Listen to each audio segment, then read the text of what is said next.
And I'm going to take these guys, I'm going to duplicate them again, Control D. And I'm going to move one set very, very, very far in, but just over this line enough that I can clip it.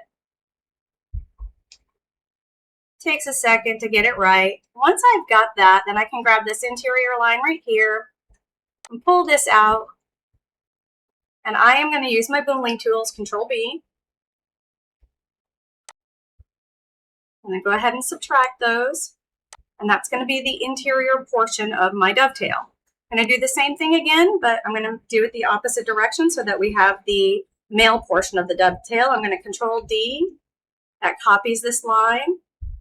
I'm going to go up here. I'm going to divide by 2.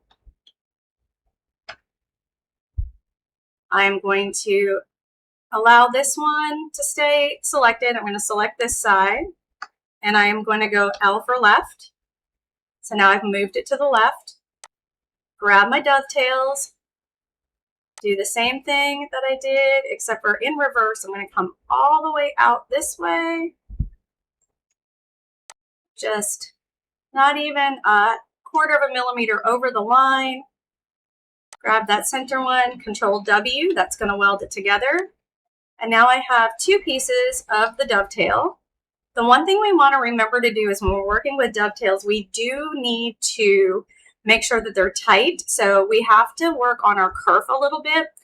In order to do that with this one, I'm going to do a really quick offset. Most of the time, your kerf is going to be between 0.005 and 0.007. So I don't really do a whole lot of math with this. I stick with 0.005. I have a 60-watt CO2 laser.